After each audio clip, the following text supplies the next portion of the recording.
On the importance of DRC Congo becoming a member of the East African community, and what does this mean for Kenya?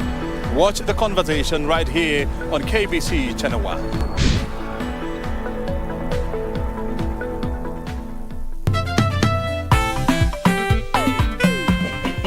Sasa ndio masomo inaanza officially. Kenyanjui, do you have an extra laptop I can borrow from you? Yani hapa tuko biashara, wewe unaongelea mambo ya kubolo. Kubolo no, lakini kununua iko sawa sawa. Wait, Julia, you mean there's a school where people are taught how to bleach? Kamenem. Emojis are those two little icons, the colored ones, normally on WhatsApp or text messages. So, where was I? Hapo kwa pa. Wait, that was the other unfinished story. This is another one. So 17 engagement parties, and none of them is yours. Julia, I ask again, uone sida hapo? Classmates, every Saturday on KBC.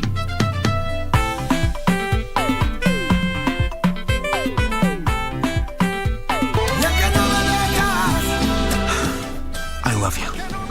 I wish you all the best. I want you to be happy. And I wish I never had to see you again. If my dad's secretary wasn't at her post when you arrived, you shouldn't have walked into his office. What makes you think that you can take that liberty? There's no reason to be rude, dear. You took for granted that I am unconditionally yours and that I'll put up with anything. I think it's time that we change the rules of this silly game. If my sister had asked you instead, you would have set it up immediately. Nuria, okay, fine. I don't want to fight. Can you tell him that I'd like to see him? Of course. What's your name? Well, I am his son, René Murat. He's my father. Is that too hard to understand? We can't have the same father. Is that clear? Get out of here, Brat. Get moving. Get out now. This is not your dad's office. Tarehe 28 Mei, barabara zote zinaelekea Harris Tavern, Nairobi. Manake kutakuwa na kongamano kubwa sana la rumba siku hiyo. Kikosi kizima cha Bridge Over Congo kimeandaa tamasha kali sana kwa nyinyi wapenzi wa muziki wa rumba. Oh yes, there will be lots of fun. Talk of nyama choma, lots of drinks, lots of giveaways from KBC, and not forgetting to mention rumba music with DJ Walter. Oh, and did I mention that there'll be free t-shirts for the first 100 people. Hey, you are going to me, making it. Hey, you are going to me.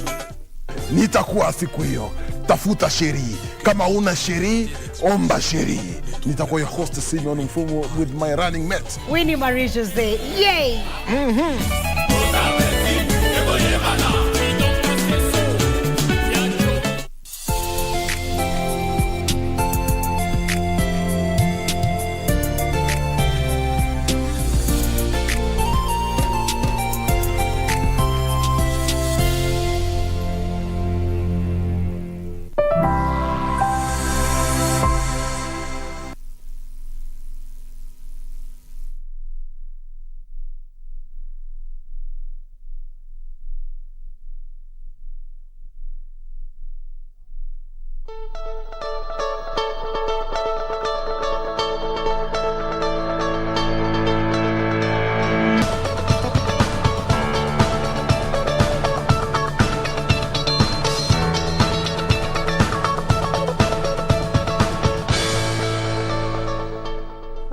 And exactly 35 minutes past 6 a.m. The program you're watching is Good Morning Kenya, and karibu sana to the show. It is Thursday, as we always say. It is our new Friday, and we have a packed up show for you this Thursday morning, beginning now up until 10 a.m. And it is Thursday, so clearly matters entertainment dominating the better part of this show. We also clearly have what is in store for you when it comes to matters news, and not forgetting also how our dailies will be looking like.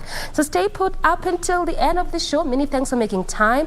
I'm Doreen Arange Okelo. Mike. Yes, a very good morning to you. I'm Mike Itai. Of course, Thursday is the new Friday. Stay tuned for a lot of entertainment. Troy. Yes, Mike, good morning. Good morning. Good morning. Good morning. Today there is no gender balance, but don't mind. Inakuanga hivyo, leo iko, kesho haiko. Yes, leo at least. Tuko na mic. Anyway, a lot is happening in the political sphere. Azimio, Kenya Kwanza, they are all drumming up support in various parts of the country. And when I come back, I will be telling you all about it. Just slightly over 2 months to the general polls. So good morning. My name is Ben Troinja. I'll be back with the latest news.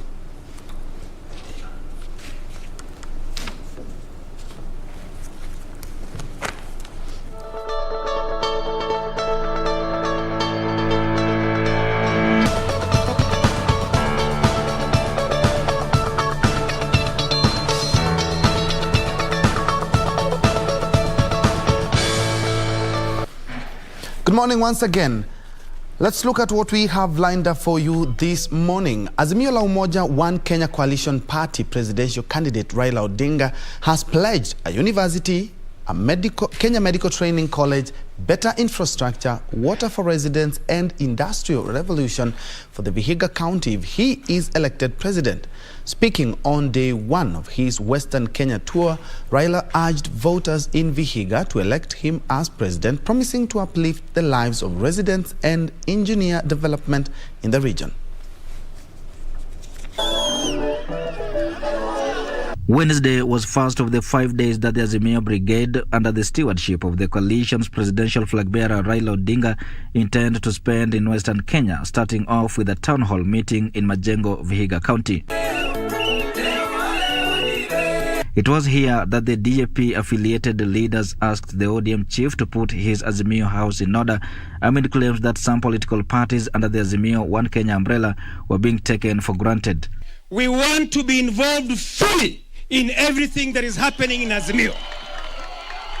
As other parties, unapotembea, jua ya kwamba uko na UDP, uko na DAP, uko na KANU, uko na Jubilee, wote ni watoto wako, you must treat them equally.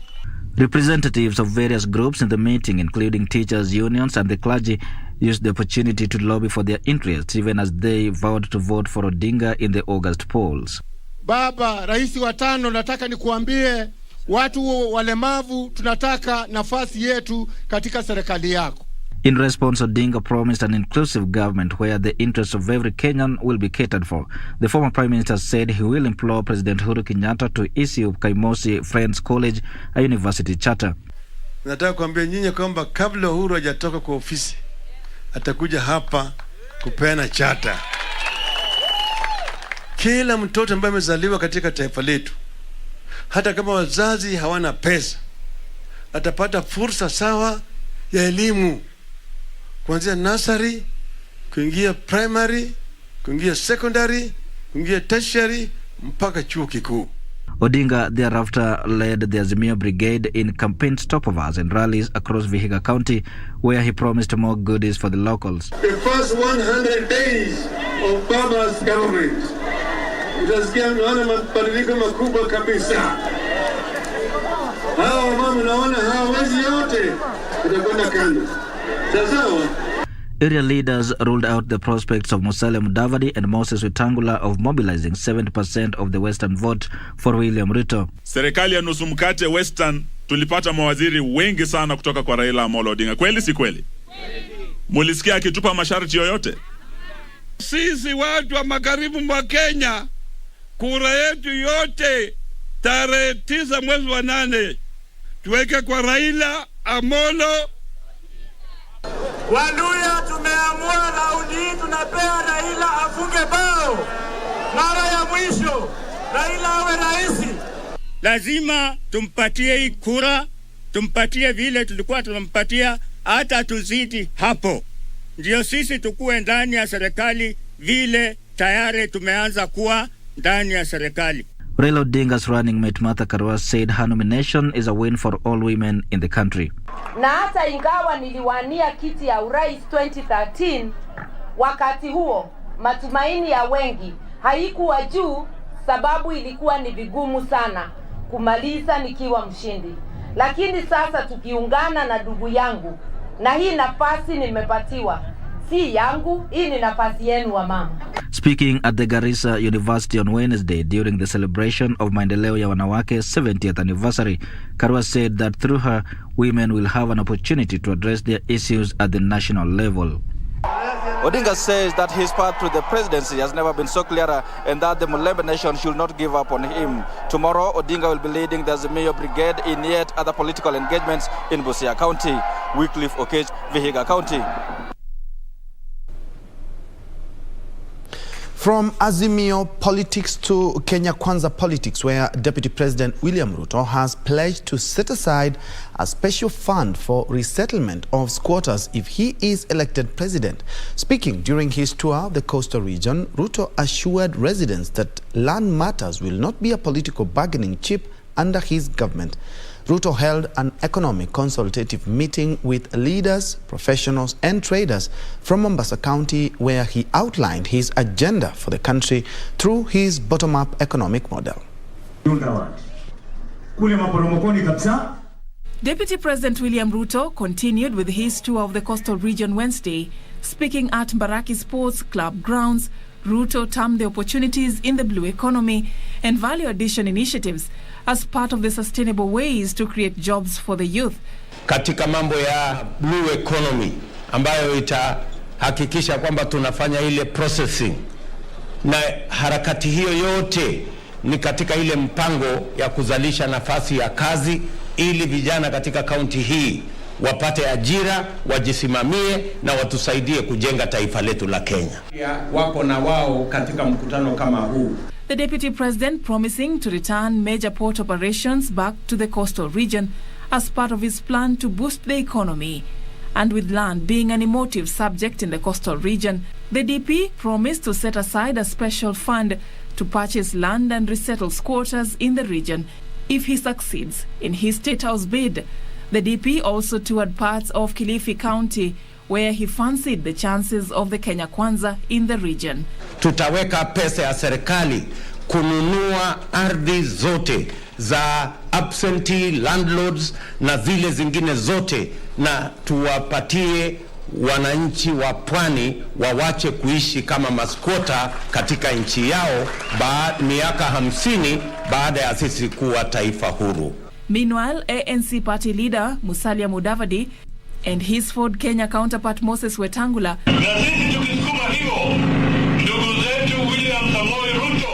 sustained the Kenya Kwanza popularization campaigns in the western region. Tumesema kwamba tunataka tufufue viwanda. Kwa mkataba tunasema tutatenga pesa ya Nzoia, tutatenga pesa ya Mumias, tutatenga pesa kuhakikisha kwamba kuna agro processing nyingine iongezeke katika counties za Western Kenya. Kama wanasema mkataba ya Weta na Musalia na Chief Hassan ni mbaya, wacha watuletee yao tuone. And Madira Member of Parliament Rigathi Gachagua, who is the UDA presidential running mate, led similar campaigns in Uasin Gishu County. Gachagua denied claims that a Kenya Kwanza government would close up big corporations. Wawachana na mimi nifanye kazi ya kupanga uchumi, sababu nikienda mahali niseme tutapanga namna hii, wanachukua matamushi kidogo wanapindua.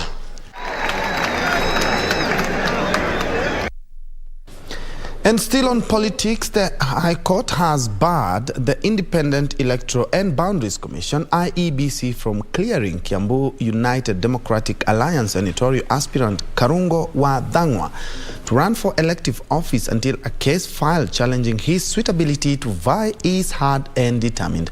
Justice Anthony Mrima, in his ruling, further referred the matter to the Chief Justice to make a determination on the matter alongside other related cases. Karungo Wathang'wa's successful impeachment while serving as sports and youth CEC in Kiambu County formed the grounds for a petition seeking to have him blocked from the senatorial race. The High Court now directing the Independent Electoral and Boundaries Commission not to clear him to run for any elective seat until a case on his eligibility is determined. In a petition filed by Kevin Joy Wangari, Justice Anthony Mrima further referred the matter to the Chief Justice, who will make a determination on the matter alongside other related or similar cases.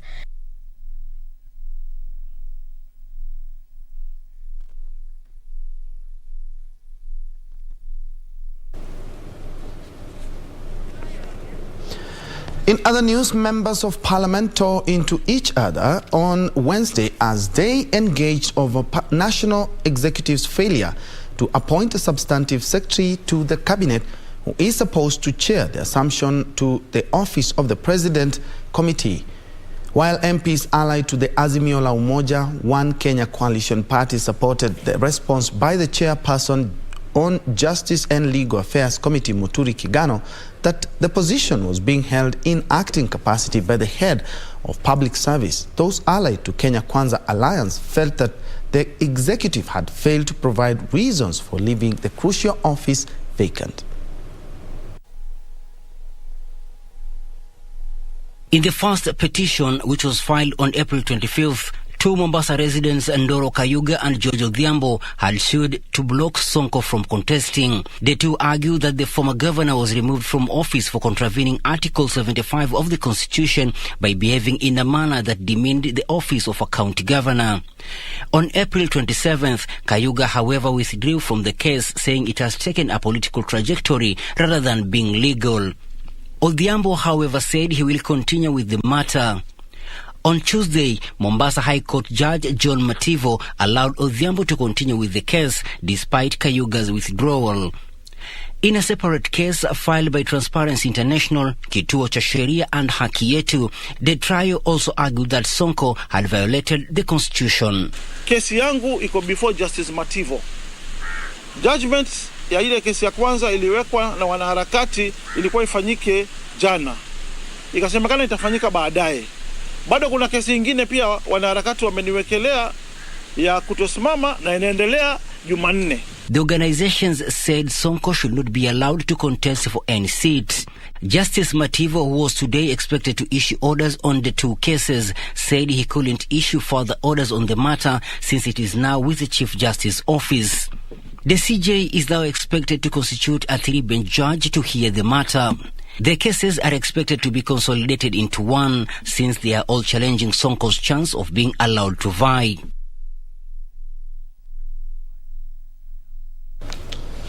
Nine out of 10 Kenyans who have medical insurance cover but prefer to buy medication over the counter instead of seeking treatment in hospital.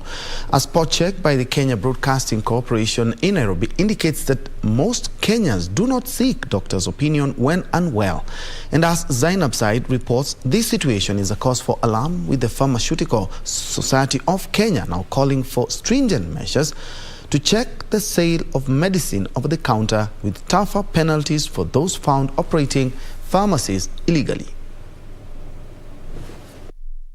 5 days after the government issued a warning against self-medicating with painkillers, a cross of Kenyans claim it is close to impossible to stop the use of over-the-counter medication. Kitu ya kwanza serikali ifanye, atengeneze hospitali kila region, kila mahali wakaribia kwa wananchi. Pale kupatiana, unaambiwa dawa ni hela ngapi, unalipa, anakuandikia hapo, anakuambia utakuwa unakunywa kwa siku mara ngapi. Yeah.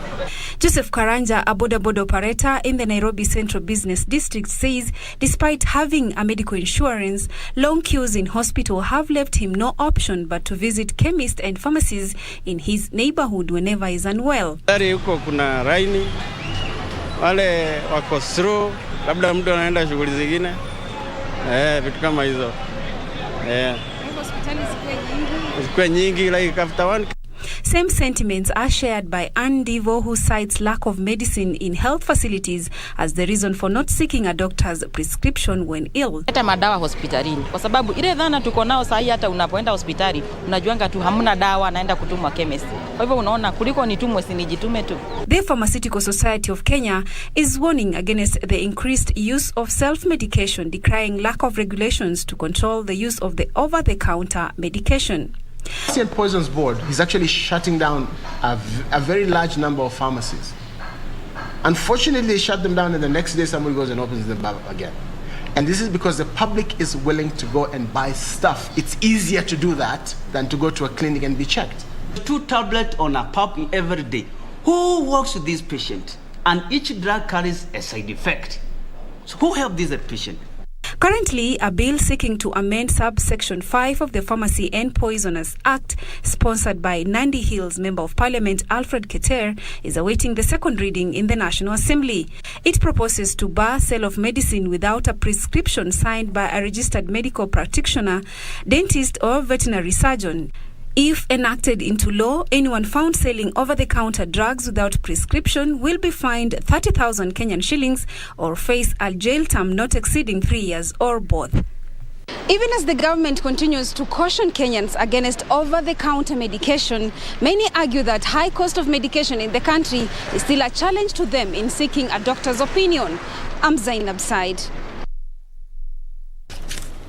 Now, members of parliament have unanimously, opposed recommendations by the National Treasury Cabinet Secretary Ukur Yatani to tax basic commodities such as maize, wheat and cassava flour. Led by Member of Parliament for Kitui Rural, David Mwalika, the lawmaker said Kenyans are choking under the rising cost of living and pending bills, hence the need to cushion the mwananchi. Members of Parliament debating the 2022-2023 budget were unanimous in calls to exempt basic commodities from taxation. Members of Parliament noted that Kenyans are navigating uncharted waters following the Russia-Ukraine conflict that has occasioned a sharp increase in the cost of fuel and basic commodities, hence the need to cushion the public. Especially on issues of food, because, Mr. Speaker, if people can't afford food, then the country shuts down. These are essential commodities which we should not actually impose VAT on. There had to be fund set to mitigate against this high cost of living. Legislators said Kenyans are yet to recover from the COVID-19 disruptions, hence the need to amend the tax measures as well as budgetary allocations in this year's budget towards reducing the cost of living instead of exacerbating the situation. This pandemic has caused loss of jobs, this pandemic has caused loss of income, this pandemic has caused loss of lives, and every single day Kenyans are battling. Look at these budget estimates, Mr. Speaker. We need to consider some of the key drivers of this budget. They said the government should focus on reducing or clearing pending bills, completing stalled or ongoing projects, as well as debt servicing. We need to finish all the roads and pay all the suppliers. We have to do something about the pending bills. Let's take it very, very seriously. The issue of unpredictable weather conditions and crop insurance initiatives also came out prominently in the debate, as legislators noted that more funds should be allocated to cushion farmers from the adverse effects of climate change. We should have a factor, insurance, so that the farmer is assured of what to do, what will happen if he fails to get the yield as he's supposed to get. We have not even said what we are doing about the drought and people who are losing their livestock. Mr. Speaker, we need to put a fund aside for that. Elsewhere, Agriculture Cabinet Secretary Peter Munya insisted the national government should reserve the right to license coffee value chain players, differing sharply with the Senate that wanted the role to be performed by county governments. Munya says the Agriculture and Food Authority should continue licensing coffee marketing agents, as county governments are tasked will only be marketing the coffee. The Senate last week rejected amendment to the coffee bill by the National Assembly, noting that most of the contentious issues had been watered down.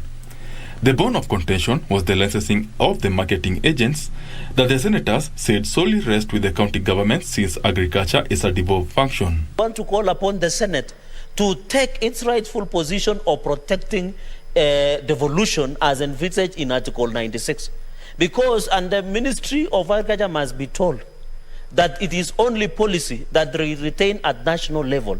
Any other part of implementation must be given to counties to do that, and such as license. After they found their own market, then the ministry has been, and that is why they want to reverse these things, that they have been putting barriers to get direct licenses to export their coffee to wherever they want. And today, Agriculture Cabinet Secretary Peter Munya says licensing of marketing agents and other value chain players is a national government function, and the devolved units are only allowed to market coffee grown in their counties.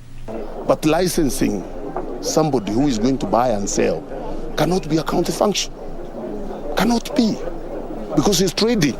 So when people don't understand that difference, you read the word marketing, then you confuse it with having delegations to go out there and market. You miss the point. Despite this, the Presidential Coffee Subsector Reforms Implementation Standing Committee insists that the licensing of coffee marketing agents rests with the Capital Markets Authority, a recommendation that has been dismissed by Munya. Trading, you're trading a commodity that is not yours, okay? So that level of transparency is very important, because the exchange is where the price discovery is seen. So under the current regulation, the CMA has that role. Coffee could become one of Africa's high-value crops after coffee-producing countries on the continent signed an agreement that will see coffee ingrained as a key trading commodity by the African Union. Coffee is strategic. Coffee impacts our economies. It's the second largest traded commodity, and therefore must be given that attention. Now, all public institutions are required to report the progress of their technology facilities in adherence to the newly mandated ICT accessibility standard. The assessment will gauge the ability to cater for people with disabilities. Public Service Cabinet Secretary Margaret Kobia says it is essential that people with disabilities are not excluded from digital services and opportunities availed by the government. At the height of the coronavirus pandemic, institutions shifted most of their operations and services online, a feat that excluded some persons with disabilities. To address this discrepancy, Kenya has become the first country in Africa to implement a digital accessibility standard, streamlining technology devices and facilities to meet the needs of persons with disabilities. All ministries, departments, and state agencies are mandated as part of their performance contract to report on the progress made in the disability mainstreaming in their respective institutions. Of course, this standard will be implemented by our partners, by our parastatals, the ICT Authority, as well as the Communications Authority. And the main aim, of course, would be to mainstream this standard. So now that we have it in place, it'll be able to be mainstreamed in all our programs, all our other policies. Officials say assistance to access public digital services is a basic right that is long overdue for people with disabilities. For persons with disabilities, it can be difficult to find a new job. They are constantly confronted with barriers that sometimes are simply insurmountable, especially in the rapidly changing digital world. They say the framework has come in at the ideal time and is necessary to enforce assistive technology adoption to ensure Kenyans take maximum advantage of the digital economy. ICT Ministry Chief Administrative Secretary Maureen Barker pledged that the government would avail software training for people with disability, providing them with the necessary tools to take part in innovation and program development. 70% of disabilities are hidden. Take advantage of this new standard and develop products and services that have people with disabilities in mind.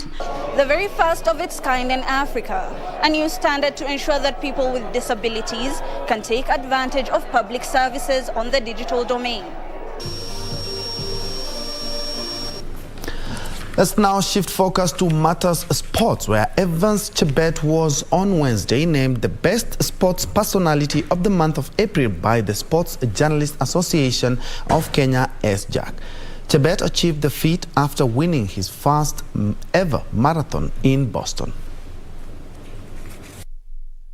Boston Marathon champion Evans Chebet was today rewarded for being the best sports person of the month of April. Chebet achieved the feat after winning the Boston Marathon in a time of 2 hours, 6 minutes and 51 seconds, beating compatriots Lawrence Cherono and the then defending champion Benson Kipruto. Kama ya juzi nilikuwa nimejiandaa sana. Sasa nilikuwa najua kiwin Boston ni race kubwa na China yako inaenda juu. So nilikuwa nimejiandaa sana kwa sababu nilikuwa najua kuna wenye wamekimbia kuniliko kama Lawrence, Kamoror na Ethiopians. So mimi pia nilikuwa nimesema nikishinda hii race pia jina langu itaenda juu na nitajulikana sana. Chebet beat a strong field of athletes nominated for the April Award, including Boston Marathon women's winner Peres Jepchirchir and rally star Karan Patel, who won the third round of the 2022 FIA African Rally Championship from start to finish. To all sportsmen and women in and out of this place, there is a brighter side waiting for you to show up. Find your limits and dare to blow past them. As LG Electronics East Africa, we commit to being present to support you through SJAC and ensure that you break the barriers and lift the trophy.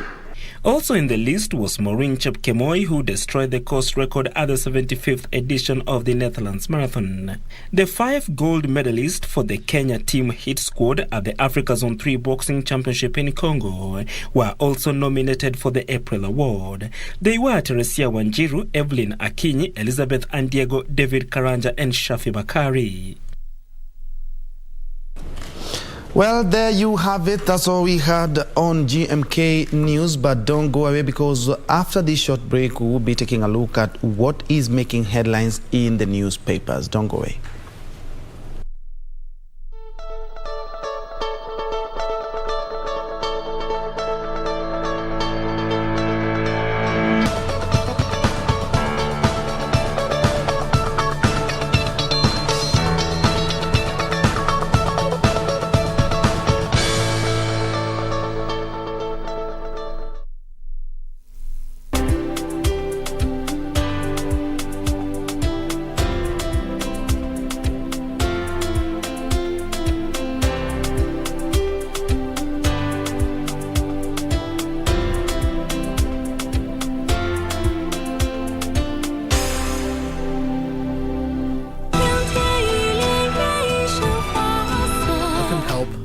Thinking of you.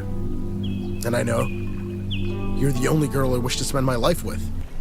If you put a stop to this marriage, are you going to step up and be responsible for her happiness? I'm wondering about your own family background.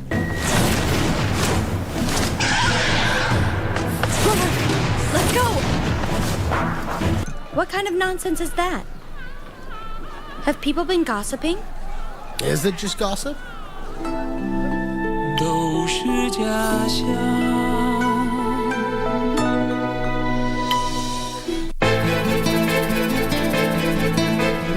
Ni Maya tena? Hapana, si Maya. Unajua once wapenzi wawili wakifanya kazi pamoja, kuna na challenge nyingi sana. Naona hivi karibuni tutakosana. Utakuwa rafiki na mimi. Wafu mimi nakuogopa mimi. Hanipigi. Njoo nipige basi unipe raha. Wanitishia mimi? Wewe wanitishia mimi? Kumbe wewe utishika. After 10 years, Murang'a County is gearing up to elect a new governor. How well do you know the candidates and what do they have to offer? KBC Channel 1 has organized a gubernatorial debate for Murang'a aspirants this Thursday, 26th May from 9:50 p.m. live from Murang'a University, exclusively on KBC Channel 1. يظل يجيء إلى ربوة قرار ويسمو وذا مرتضى. Wewe una afya, ni mzima, huo ni kama ni neema. Unaacha kuswali ndugu yangu, unaacha kufanya ibada, ndio bado unamkufuru Mola wako, una maasi Mola wako usiku na mchana, unafanya madhambi usiku na mchana, na Mungu kakupatia neema. Wa in ta'uddu ni'matallahi la tuhsuha, na mkihesabu neema za Allah hakuna idadi yake. Jinsi alivyosema ni kwa tukimkumbuka atatukumbuka, na pia tukimshukuru atatuzidishia katika neema zake.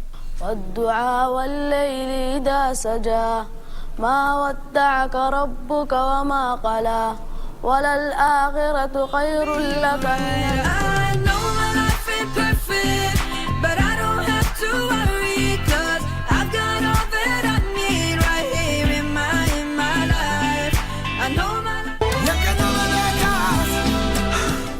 I love you.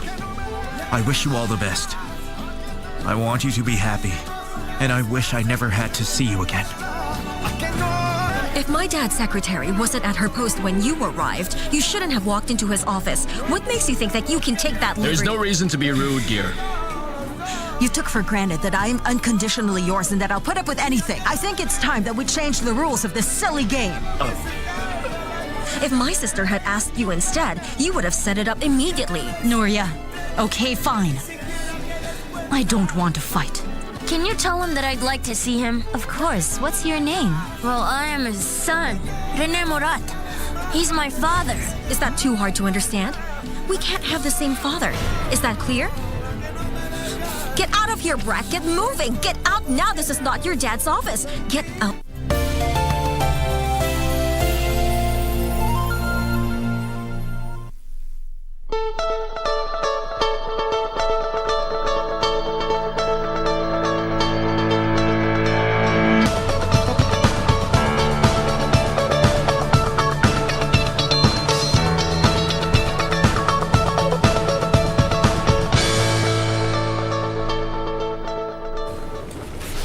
Welcome back to Good Morning Kenya. Let's have a look at what is making the headlines in the newspapers and shaping up the country, and especially when it comes to matters politics. This is the Star, the headline: campaign cash fight disrupts Kenya Kwanza. Says that some athletes protest they are being misled by the big boys. This is an issue that also came up in Azimio and made PA, and even the Alfred Mutua-led party say that they are having or being handed the short end of the stick. And when it comes to campaigns, they say they are equal members and equal members of the herd. That is the headline in the Star.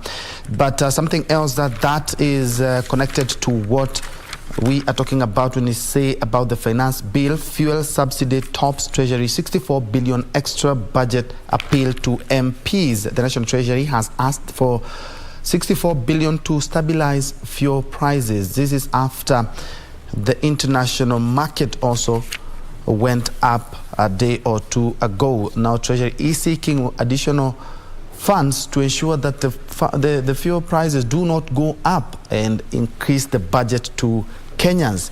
And still on matters politics, cash fight disrupts Kenya Kwanza. There are concerns that UDA, Ford Kenya and ANC are receiving preferential treatment. That is something that has come up as well in the Azimio la Umoja.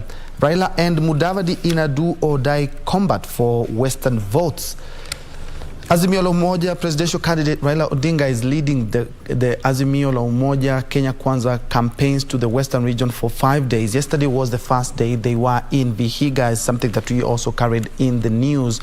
Of course, dangling some political goodies when talking about a university, a Kenya medical training college, among others, if and only if he is elected president of this republic. Well, there have been political polls that have shown that the Kenya Kwanza and the Azimio la Umoja presidential candidates are neck to neck when it comes to the opinion polls. All right, MP Baraza quizzed over branding state vehicle with UDA colors. This is a story that emerged on Monday after a CDF vehicle actually was branded with UDA colors and logos for both the Kimilili MP and also the Deputy President. But that vehicle is supposed to be a government vehicle, registration number GK948J, but was replaced by the MP with a fake number plate, KBS 709. He was quizzed for over 2 hours yesterday, and it has been revealed that the new number plate, or the fake one, is from his brother's vehicle, where the MP is expected to be charged with misusing public resources, but that is yet to come to fruition. But also still on matters accountability and governance, 6 Kenyatta national employees were charged with stealing cancer drugs worth almost 9 million shillings yesterday. They are attached at the Kenyatta Prime Care Center pharmacies, and they are suspected to have conspired to to steal the cancer drugs between last month and this month. They were released on a bond of 1 million shillings with a cash bail of 500,000 shillings, and the case is expected to be mentioned in June of this year. There is an interesting read that, of course, we have touched on it in our news. Pharmacists now link drink spiking to brain damage. If you have ever been a victim of a spiked drink using drugs commonly known as mchele, you are at risk of brain damage. There have been several exposés, and also you do remember the man that was shot dead at Mirema in Kasarani on Monday last week. He had been suspected of leading a cartel that was spiking drinks and stealing ATM cards, but that is something that needs to be checked, and especially by our medical institutions, because if it has adverse effects on the brain, then we are having a big fight in our hands. That's the Star. Let's now cross over to the Standard. Ruto's radical land plan jolts Raila camp. DP Ruto has unveiled the grand plan. This is something that we also carried in our news, to buy off large swaths of land of idle parcels for benefits of the landless if he is elected president. Kenya Kwanza is in Mombasa. At least yesterday they were in Mombasa, as Azimio are in the western region. Something else that came up yesterday is that Kalonzo keeps his presidential hopes alive. Wiper leader was among 20 presidential hopefuls or aspirants who beat the deadlines to submit signatures and other election eligibility documents to IEBC, but also IBC, because the process was a little bit tedious. Yesterday they said they were going to increase it to an additional 2 days to ensure that all candidates are captured. We have 44, but IEBC after this process will tell us how much they will spend and how many will be left for the ballot. We are expecting the longest presidential ballot paper this year general election. But something that came up yesterday is that contestants now have until June 6 to present their papers to the electoral agencies, and the number of aspirants have been whistled down by half. And I believe it's because of they are supposed to deliver to the commission a list bearing the names, respective signatures, identity card or passport numbers of at least 2,000 voters registered in each of a majority of the counties, around 48,000. Well, that's a tall order for some people, but some parties have already been able to actualize that. Of course, you can peruse a lot is been talked about when it comes to the Balancing Act in the budget of 2022, bearing in mind and factoring in that we have a general election in slightly over 2 months to come. Well, that's all we have, and perhaps we can look at the nation and the people. All right, and 16 presidential aspirants beat IEBC deadline. You've obviously had that story on the Standard. It also made its way on the PD this morning.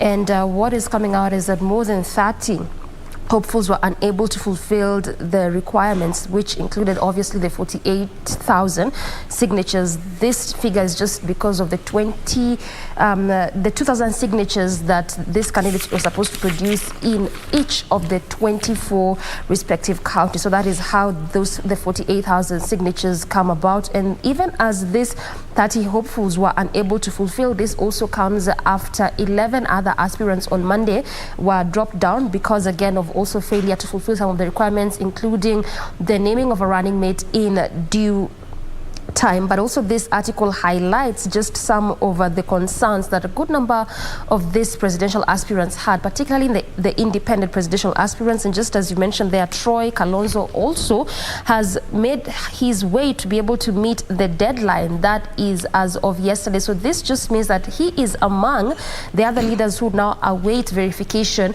by the IEBC. And I mean, it's really quite interesting given the fact that right now as it stands, talks are actually actually on the formative stages whereby Kalonzo is set to go back to the fold. That is the Azimio La Umoja One Kenya Alliance coalition. So what then does it mean, given the fact that he is almost again towards the last stages of being cleared to run for presidency, and at the same time still perhaps going back to the Azimio fold. So even as this is happening, the Makueni governor, that is Kivutha Kibwana, now demands to be involved in these negotiations as the Ukambani, as the Kamba leaders, saying that they were just among those leaders that were there from the beginning. So it's only respectful and important for them to also be included in these talks that are happening in terms of bringing Kalonzo Musyoka back to the Azimio La Umoja One Kenya Alliance coalition.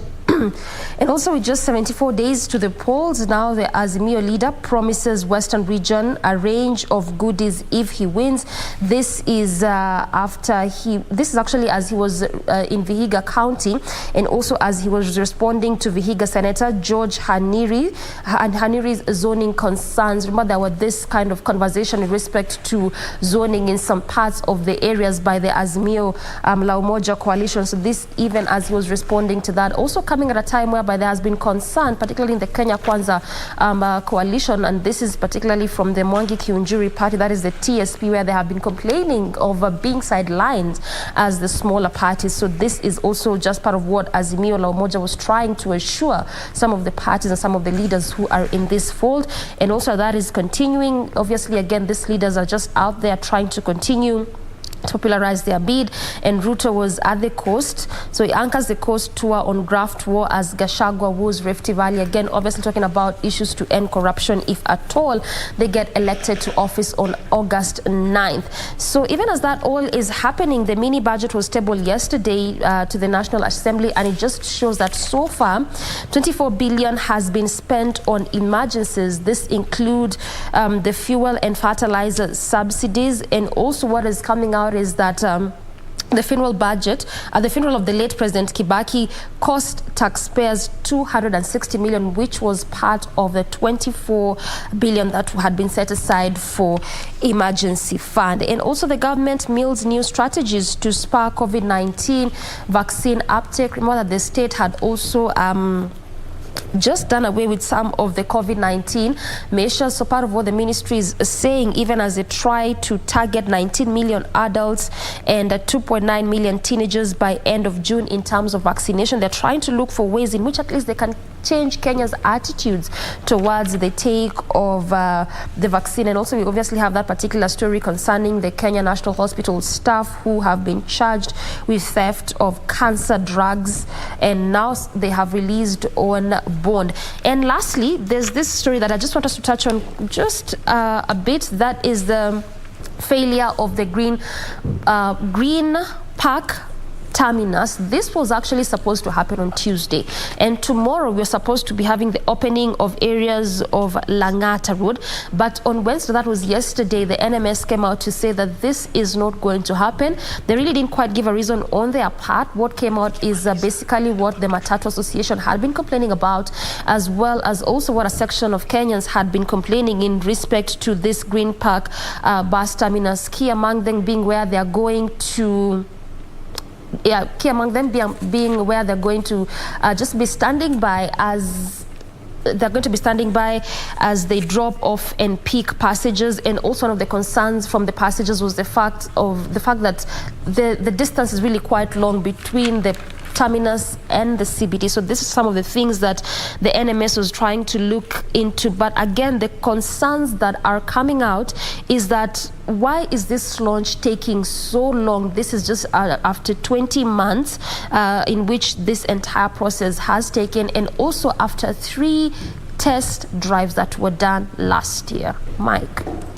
Yes, and very quickly, the Daily Nation, the front page of the Daily Nation, the main headline is Decision 2022, uproar over CJ's polls gag order. Uproar over CJ's polls gag order. Lawyers condemning Chief Justice Martha Koome's decision to gag advocates and litigants from making comments on any presidential election petition. While it's still being heard, with the Law Society of Kenya describing the decision as drastic and unjustifiable. and ambiguous. The lawyers are lobbying. They're saying the lawyers' lobby has threatened to sue the CJ if she fails to rescind the plan to criminalize the comments. Still on the front page of the Daily Nation, focus on Nyandarua. Battle by Kiari Ndegwa, Waithaka and Kirika to oust incumbent Kimemia concentrates on the populous Kinangop area. Matters politics. Deputy President William Ruto of Kenya Kwanza Azimio la Umoja leader Raila Odinga and their Wiper counterpart Kalonzo Musyoka were yesterday among the at least 16 aspirants who met the deadline by the Independent Electoral Boundaries Commission to submit their supporters' endorsement signatures. The clearance is set for between May 29th and June 6th. Still on the front page of the Star, it's matters of about cost of living. Nairobi's poor bear the brunt of high cost of living. More on that. The cost of living has increased fastest for the Nairobi's low-income earners. Just a quick look at the statistics. 71% of people in Nairobi are low-income earners, with 46,355 shillings being the amount of money that they spend on a monthly basis, and the high-income earners spending 184,395 shillings. Data from the Central Bank of Kenya shows that while the cost of living rose by 5.9% for Nairobi's low-income earners, it only rose by 3.77% for upper-income earners, 4.05% for middle-income earners. Last but not least, on the front page of the Star, Kibaki funeral costs 260 million shillings. The state burial for former President Mwai Kibaki cost the country 260 million shillings. The expenditure on the country's third president burial is contained in the national government supplementary estimates for the 2021-2023 financial year, tabled in the National Assembly by National Treasury Cabinet Secretary Ukur Yatani. The estimates, however, have not unbundled the expenditure to show the money as allocated. That was the front page of the Daily Nation. We'll be back after this.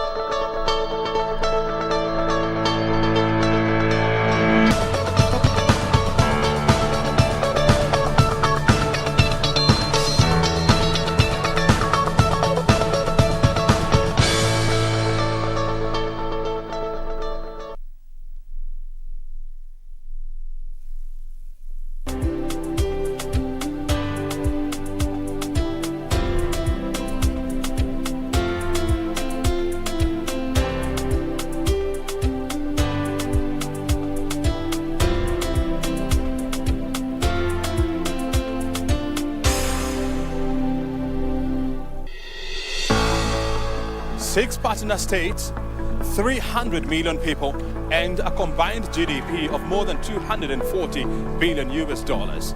The East African community is becoming bigger and broader. But is this good for the regional bloc? The benefits will be felt immediately, and indeed they're already being felt by way of certain industries like the banking sector taking a first mover advantage of going and seeing how they can promote businesses between the East African community. This week on Inside Government, we're talking to the Principal Secretary in the State Department of EAC, Dr. Kevin Desai, on the importance of DRC Congo becoming a member of the East African community, and what does this mean for Kenya. Watch the conversation right here on KBC Channel 1.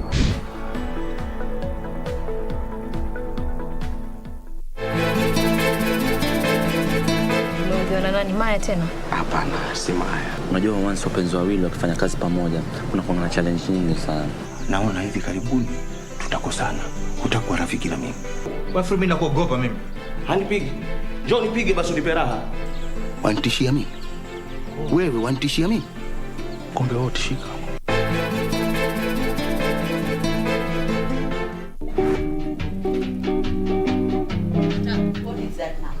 Do you plead guilty or not guilty? Why should I plead guilty? I don't even know what is going on over here. I don't even know why he's telling me he wants to kiss me and why I'm here. Nakuuliza mimi na huyu nani mwenye bangi? Consider hapo. Is that a question or iko sida hapo, iko question. Iko sida hapo. Nyinyi majambazi. Iko pilipili, kaenda spinach. Kuna uwezekano nafuruta bangi. Na ni mtu mzima, hata labda wewe unakaa ni unavuta hiyo bangi. I don't understand. How much did you say?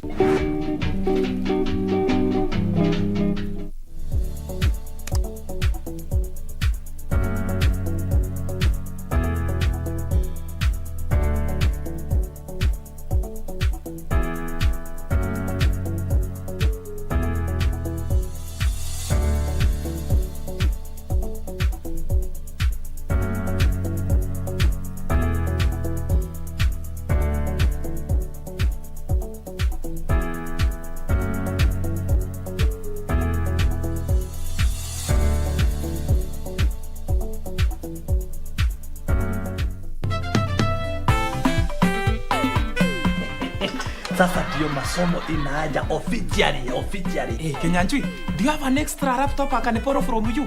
Yaani hapa tuko biashara, wewe unaongelea mambo ya kubolo. Kubolo no, lakini kununua iko sawa sawa.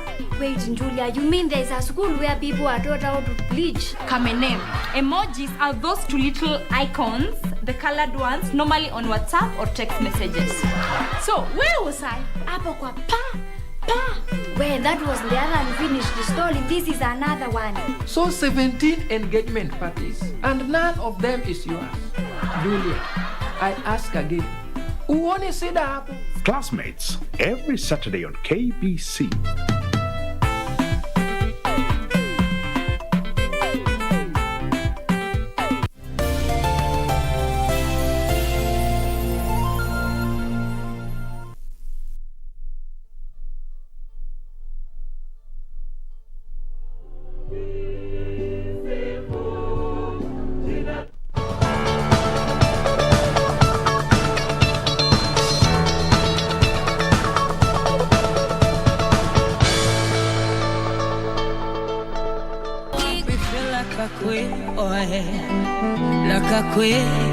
They want to be us forever. So when you touch my body, boy, I feel alive. I want to be yours forever. Baby, make I put a ring on my finger. Oh yes, I want to be your mamita. Say you be my papita. Together we get a calito, kifo kitutenge, baby. So you be my papito. We get a calito, kifo kitutenge. Then you make me say, te amo, te amo, te amo. You make me say, te amo, baby. You say, te amo. Me say, te amo, hey. Si tu inisemeje, baby, wabila unanipenda si kawaida, hey. Umejitolea kihangamhanga hadi kifo, sioni haya kuwa na wewe, najivunia wewe ndo wangu, baby I'ma die for you, I'm gonna be the one for you. Like a bat, let me fly with you. Oh yeah. You make me sing tantarira, and I feel pamparira. Take me down on the corner, get me to Dana. Bye-bye, you make me. Welcome back to Good Morning Kenya. Our first interview, like we said, it is Entertainment Thursday, and of course it's Matters Entertainment, and Candy Black is in the building. Karibu sana. Asante sana. You started, when I look at your YouTube, you uploaded your first song, it was 5 months ago, but like you said earlier, you recorded it way before. Yeah. Let's talk about that first track and your transition into music. Well, I've been singing since when I was young, little. And the first song I sang, I was in class 7. I think it's the noise, nilikuwa napiga kelele sana home. So Dad suggested I should just go to a studio and record a song. Yeah, and do my thing there. So I did. My first song was I Want to Be With You Always when I was in class 7, but I didn't do a video. And then I did that. Ragaton is the second song. The one that... When you were in class 7, you got that opportunity to go and record? Yeah. Was it Dad who paid for the recording studio? Yeah, my dad. So he believed in you from the get-go? Yeah, he's my #1 fan. Tell me about that first song. Did you compose it yourself? I always write my songs. Yeah. Do you remember it? Yeah. Can you have a sample? A chorus? Yeah. Yeah. Please do. I want to be with you always. I want to stay with you all days. 'Cause being near you makes me happy. Oh, my love. Nice. Awesome. And this is in class 7? Yeah, class 7. But a lot has happened since then. Yeah. Like, for instance, now you're in the hotel industry as well. Yeah. Let's talk about, mixing music and your current career. It's not easy because, music, it needs you there like 100%. But now with life, you have to balance everything. So I try my best to make sure I'm kwa studio niko. Mostly I do my recordings tonight, at night, yeah. And then work inafanyika mchana. Yeah. And is there anyone who's guiding you within the industry? Many people. Many people. My dad being one of them. And then I had a manager called BHB Godwin. But now there is someone who is helping me. It's called Robert. He's a producer who is helping me to push the music. Yeah. Let's talk about, having those two careers at the same time. Being in the hotel industry and now venturing into music full time. Do you think you'll ever be in a position where you have to give one up? Eventually, yeah. Eventually. Yeah, I'll have to do that. I'll have to do that. Now I'm thinking your first love is music? I love music. Like, it's me. It defines me. It defines you? Yeah. Let's talk about that process then. How does it feel, that writing process? What's in your music? What do you want to come across in your music? Actually, I don't write. I just go to a studio and I find a beat. That's what I just do my thing. That's a freestyle thing. If I write it down, I won't sing that. So I just sing freestyles, and that's how I compose my songs. So producers send in beats? Yeah, most of the time they send, or when I just go to the studio, we just do a beat there, and then we do a song, and then I go. Yeah. There's Ajay. Let's talk about Ajay and the making of the video and how it came about. Ajay. Ajay. I sang that song when I was sick. My producer pushed me to do that song. He was like, "Umeka muda mrefu bila kurecord. So today that you're here, you have to do something." So that's when I did that Ajay song that day, and they did a video. Actually, alikuwa ameplan everything. I didn't do anything. Like, it didn't cost me anything. Yeah. So you were feeling unwell, but you had to record? Yeah. I was very sick. Very sick. So what motivates you in music? Because, I can tell you were pushing through. So what motivates you? Life, everything. I just sing about anything. When I sing, I feel okay. Yeah, it's like something I have to do every day. Yeah. In terms of management, you said you have a manager now? I had. I don't know if he's still there or not. Well, what do you mean? What do you mean by that? I had a manager when I was still working with them, when I was still here in Nairobi. So I moved back to my hometown in Maseno. So when I moved back, the other studios, me, I think it's favor or something. I always don't even pay in the studios. They just call me and tell me, "Candy, you have to come and do a song with us, blah, blah, blah." So when I do that and it's good, they offer to do a video. So now I think that's where I went wrong. The manager wasn't okay with that, like me doing a video somewhere else or a song, but I was doing those songs and sending them back to him. So now when I did a video and uploaded that first video, said 5 months ago, I was supposed to upload it long time ago, like 3 years back or 4, but he refused. So I said, and I had a YouTube channel, and it was just that way. You're telling people to subscribe and you have nothing there. Like they're like, what are we going to see there? So I just did that. I uploaded the videos, and so I kind of got mad at me or something. Okay, thank you very much. We are going to return back to the music with Candy Black, but first, Ben Troy. Yes, indeed, today, Mike, is a great day for Kenya. Today is a day of repentance and praying for the nation. For the last 19 years, the national prayer breakfast have been carried on, or has been each and every year. We do pray for our country, and on the 19th edition we do expect the head of state, his deputy, and of course a lot of leaders at Safari Park today. But we have our very own Kamche Menza, who is on standby to tell us exactly what is happening. Kamche, if you can hear me.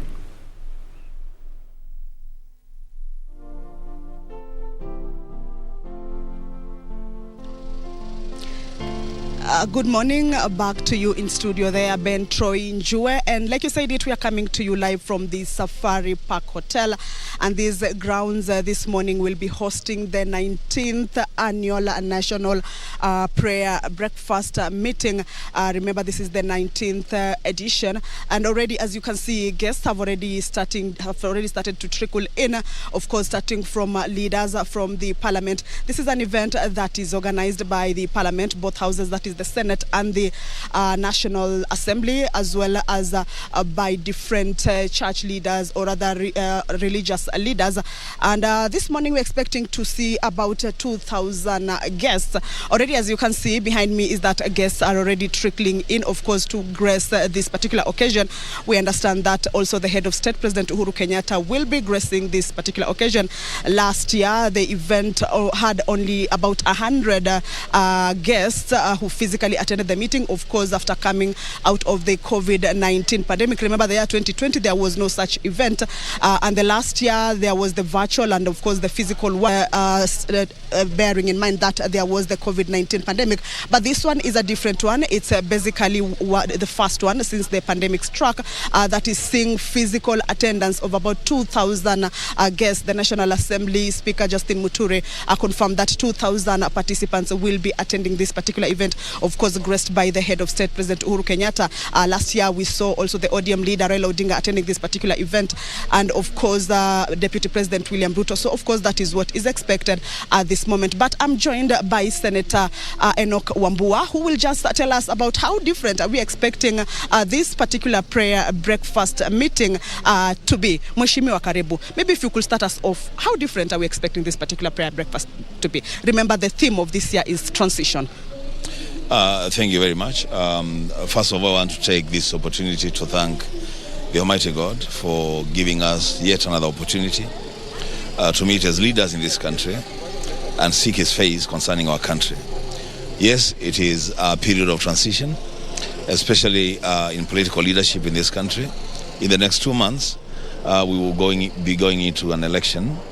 And if previous elections are anything to go by, if there's any time that this nation needed prayers, it is at such a time as this, so that peace may prevail in the country, so that political differences will not lead to bloodshed and divisions within the nation. So for me, to be able to come here and join my other colleagues in seeking the face of God on matters leadership is a very important thing. Yes. So basically, the theme was actually in line with this year's events of the elections. Yes, it is, because, you know, in this country we are going through a transition. This election is transitional because the sitting president will be exiting leadership, having served the 2 terms, mandatory terms, as provided for in the Constitution. So we're going to be getting another president after the 9th August elections. So the theme is really, really a very good theme. Yes. All right. Maybe are we likely to see some political discussions taking center stage at this event? I wish we don't go that way. I wish we just stick to the theme of the day. We've come here to pray. It's only a day. Actually, it's actually a morning in 365 days. We have all the time to politic. We have all the time to sell our agenda. We have all the time to tell people why they should elect us. I think today, let's just dedicate this day to God. We pray God for this nation. And there is nothing as beautiful as leaders coming together from across the political divide to just pray and seek the face of God. It's an important thing. I wish and hope that we don't bring politics in this thing. Yes. Thank you so much, Mheshimiwa. I wish you all the best as you mingle with the other leaders inside there and pray for the nation.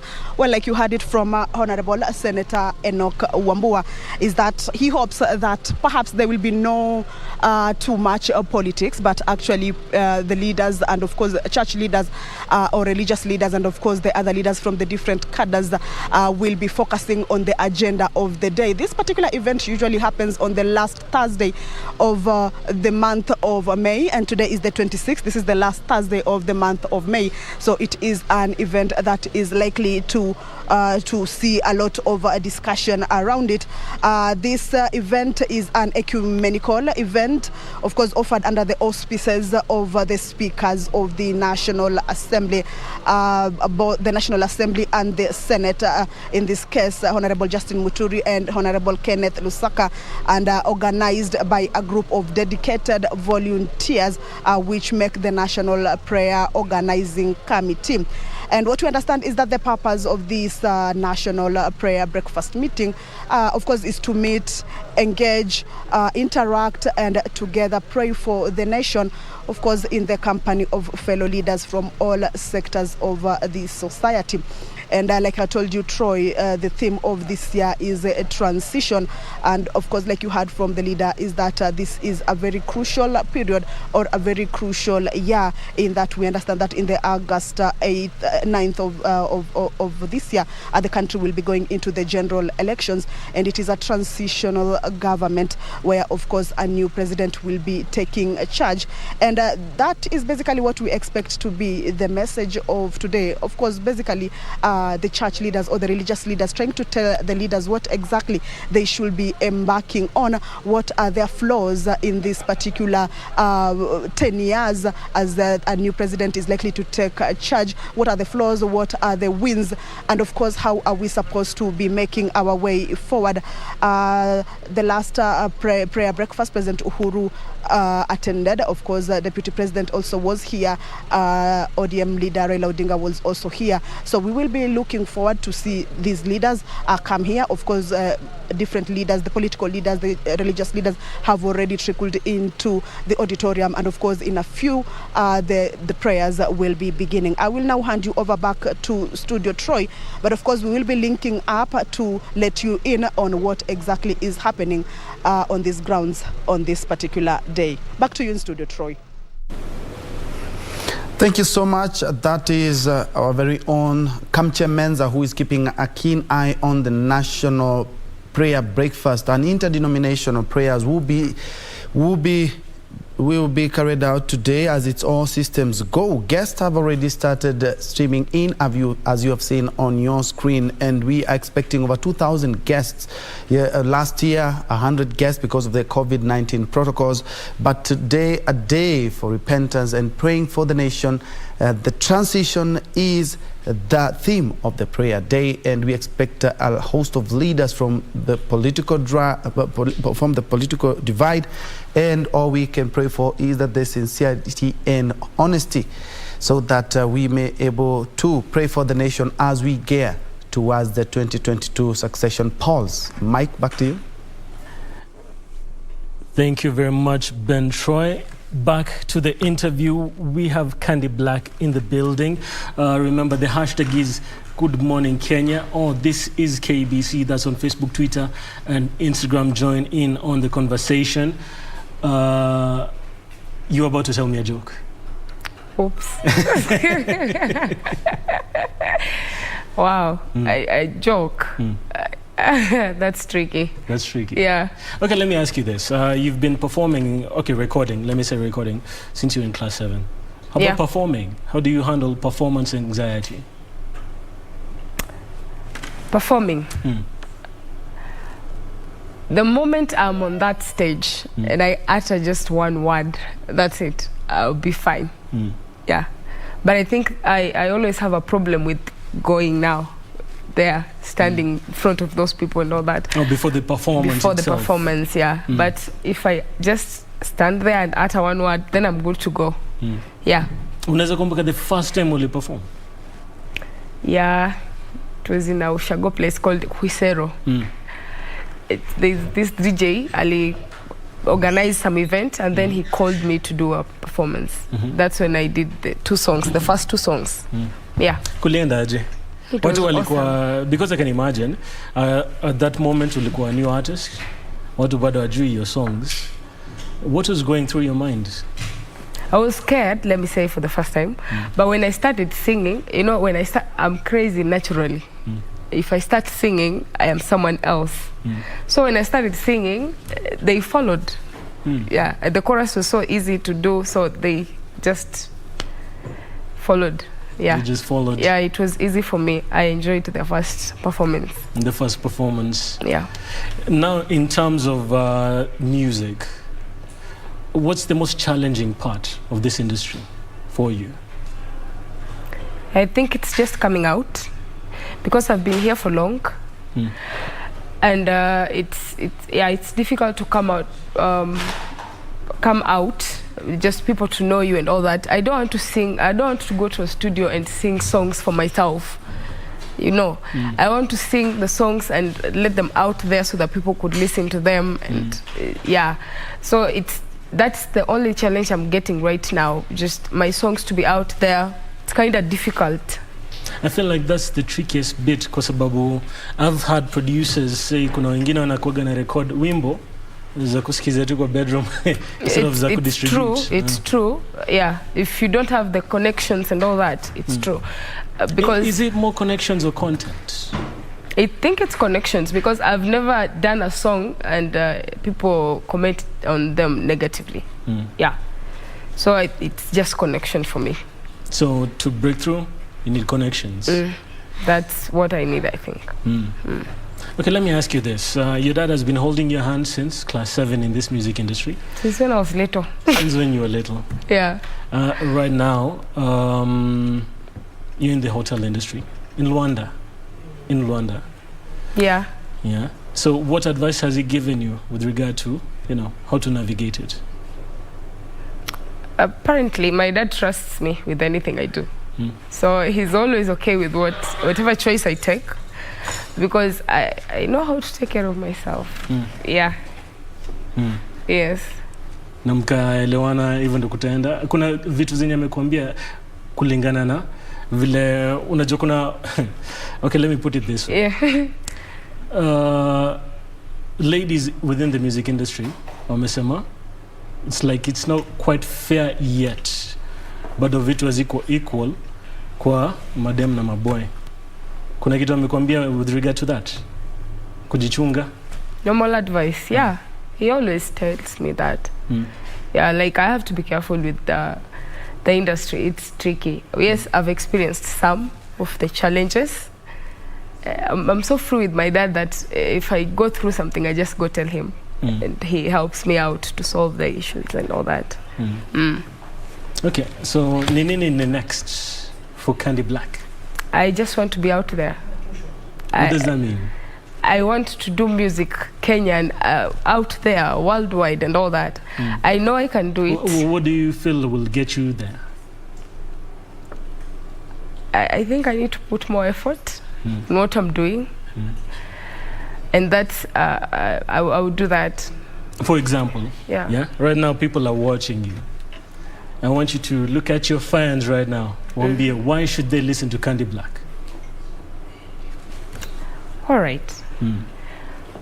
Candy Black is talented. Candy Black I think I sing songs according to experience.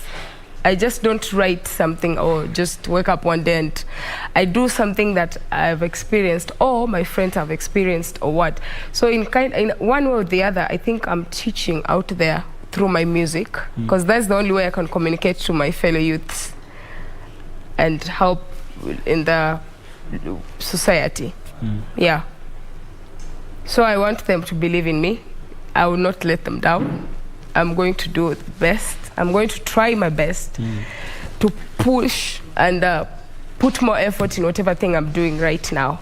Yeah, they should just trust in me. That's what I just need from them. Yeah. Kabla tumalizie, nataka tuongee matters content. I love having conversations about content na wasanii. Gengeton. Kuna beat ya Gengeton umerushiwa vile wanakuaga na kurushia beat? I think I have one. I sang with it. The song is called Playboy. I have not done a video, but it's called Playboy. Yeah. Kuna isha mpya yenye inatokea kwa Gengeton. Unaona kama unaweza interact nayo? Mashebeteng, I don't. No, I've never. Okay, sijai fanya Gengeton songs. They just gave me that beat and I did my own way. Yeah. Bado jai Lombotov? Sijai Lombotov. Siezi Lombotov. Utames. Utames? Yeah. Okay, maybe within a collabo environment. I can do that. You can do that? Yeah. EP coming up? Yeah, actually, I have a lot of songs. So many songs. Yeah, so it's just time. Is it already recorded? Already. Some of my songs I can't even, unless you put them, I listen and then say, this is my song. Yeah. So when are we going to receive it? Very soon. Yeah. I was waiting for this opportunity and I thank the county for giving me that. Amazing stuff. Thank you so much for coming through to Good Morning Kenya. Thank you. I'm so humbled. And what unaweza kupata wapi on social media? Candy Black Official on my YouTube channel. I'm called that. Facebook, I'm called Candy Black just. And Twitter, Instagram, all the platforms niko Candy Black too. YouTube ndio lazima yake official. Yeah. Safi sana.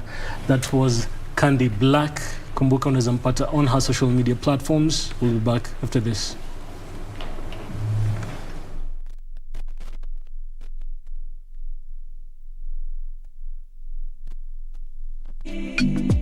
Hey, you make me feel like a queen, oh yeah, like a queen. Me want to be as forever. So when you touch my body, oh, I feel alive. I want to be yours forever. Baby, make I put a ring on my finger. Oh, yes, I want to be your mamita. Say you be my papito. Together we get a calito. Kifo kitu tenge. Baby, so you be my papito. We get a calito. Kifo kitu tenge. Then you make me say te amo, te amo, te amo. You make me say te amo, baby. You make me say te amo, te amo, te amo. You make me say te amo, te amo. Hey, sijui nisemeje, baby. Vile unanipenda si kawaida. Umejitolea kihangamhanga hadi kifo. Sioni haya kuwa na wewe, najivunia wewe ndo wangu. Baby, I'ma die for you. I'm gonna be the one for you. Like a bird, let me fly with you. Oh yeah. You make me sing tantarira, and I feel pamparira. Take me down on the corner, get me sultana.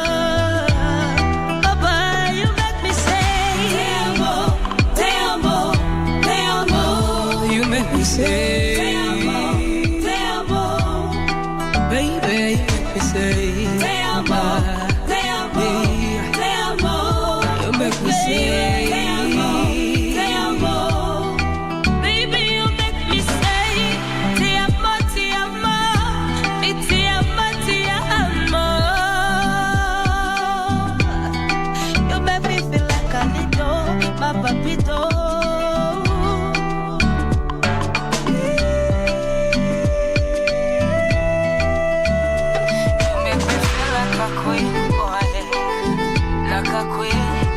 Me want to be as forever. So when you touch my body, boy, I feel alive. I want to be yours forever, baby.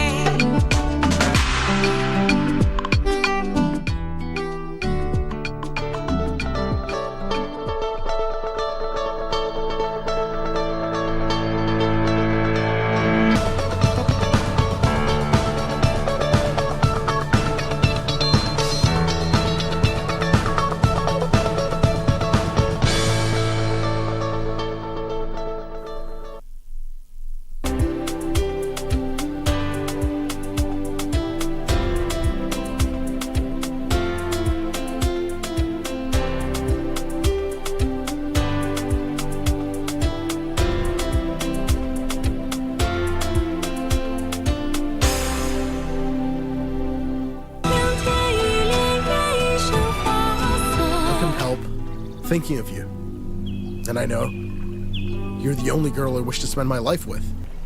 If you put a stop to this marriage, are you going to step up and be responsible for her happiness? I'm wondering about your own family background.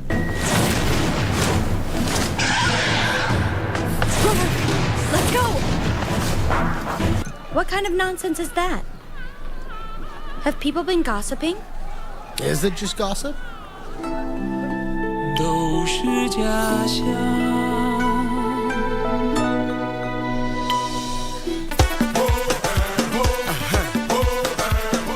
Tarehe 28 Mei barabara zote zinaelekea Harris Tavern, Nairobi. Manake kutakuwa na kongamano kubwa sana la rumba siku hiyo. Kikosi kizima cha Bridge Over Congo kimeandaa tamasha kali sana kwa nyinyi wapenzi wa muziki wa rumba. Oh yes, there will be lots of fun. Talk of nyama choma, lots of drinks, lots of giveaways from KBC, and not forgetting to mention rumba music with DJ Walter. Oh, and did I mention that there'll be free t-shirts for the first 100 people. Nitakuwa siku hiyo. Tafuta sheri. Kama una sheri, omba sheri. Nitakuwa your host Simeon Mfumo with my running mate Winnie Mauritius there. Yay!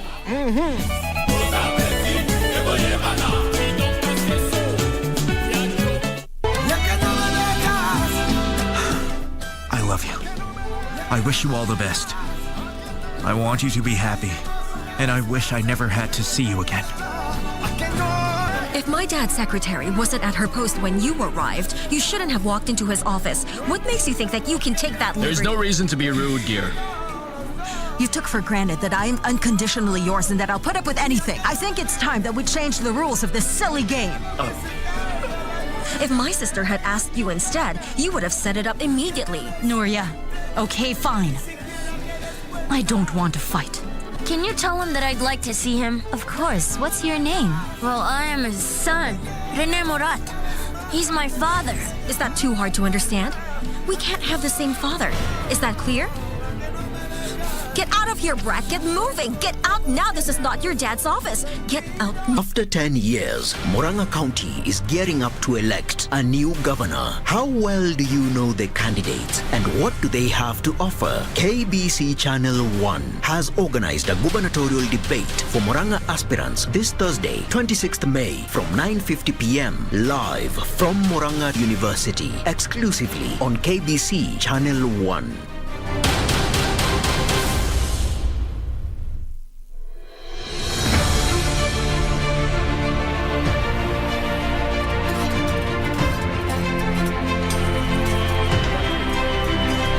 And 98% of the passenger transit in any country, most particularly Kenyans, happens on roads. Kwanza ningempa kongole sana Mr. President. Barabara si kitu ya transport peke yake. Sisi ni ofisi yetu. Muza mboga, muza matunda, muza kila kitu hapa. Ni barabara ndio kupeleka. Tuna pongezi kubwa sana kwa sababu barabara imetengenezwa mzuri. Wametutengenezea barabara kama ya Ulaya. Yote haya kwenye KBC Channel 1.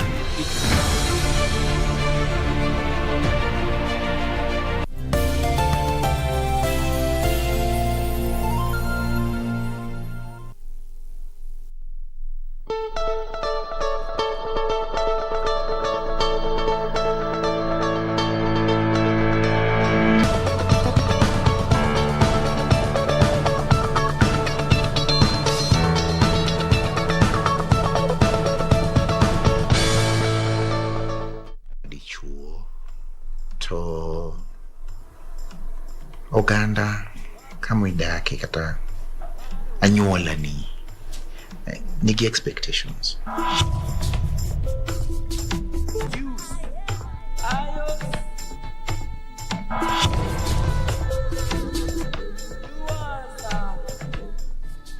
We are pregnant. Presi. Thank you, ma'am. Hindi mtoka? Andi na burko. Kawe.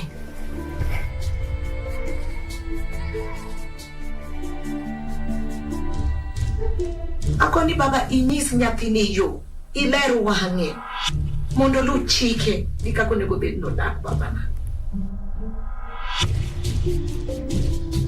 16 good years. Na minwani Canada. Kata mzungu muti minya luwa kune. Okay. Waye kataka we airport kibiliche ngape. Yay, and just what you're watching is actually a trailer from Tipo, the film. It's a feature film. Yes. Sasa now wasanii hadi washaanza kunichanganisha hata anyway. But this is the conversation you're about to have in this second part of our interactive segment this Thursday morning, all about the film industry.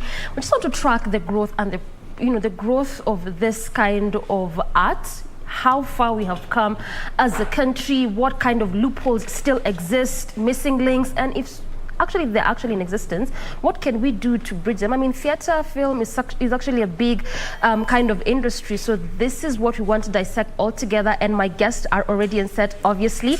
I'm talking about Emily Achieng to my immediate right. Ona, sema hi. Hi, how are you? Super happy to be here. Mbona una get so serious? Okay. So hi. Unajua nini job serious? So hi and welcome to our new segment today. Emily Elizabeth is my name. Ivo. Good job. Good job. Thank you. Right next to her is Steve Ochogo. Yes, pleasure. Thank you. Good morning, Kenya. I'm Steve Ochogo, an actor, film producer, and scriptwriter. So focus on your camera, ukiniangalia, as you have this conversation centered on the scope of Kenyan theater and film industry. Now, let's start from the film itself. Yes. The feature film Tipo. I know we played the trailer before we began the conversation, and I just want our audience to have a better understanding of what exactly you're talking about. It's done in the Luo dialect, kwanza hapo ndo tunaanzia. Why choose the language Luo, and then just talk to us about the film itself. Let me start with you, Emily. First, we are telling our stories. And the beautiful thing about Kenya is our tribes, the diverse. So when we say it is in Luo, we still have it. We have the English subtitles to communicate to the non-Luos, because these are our stories, and it doesn't mean it is a Luo story. Yeah? So at the end of the day, let's tell our stories, no matter the language. At the end of the day, this is who we are. Yes, we are killing the tribalism, not the ethnic backgrounds. Yeah. We are killing the tribalism and not the ethnic background. Yes. Now, just pause there a bit. I want us to cross over to Safari Park hotel, where we have the national prayer breakfast. Remember that this is actually the second one after the COVID-19 pandemic, and quite a number of guests are being expected. The theme being transition. So that is what you're seeing right there on your screen. The president is already in attendance. You also expect the Azimio la Umoja One Kenya flag bearer Raila Odinga, as well as the vice president or the deputy president William Ruto. So let's just cross over there and listen into what is happening at the Safari Park Hotel.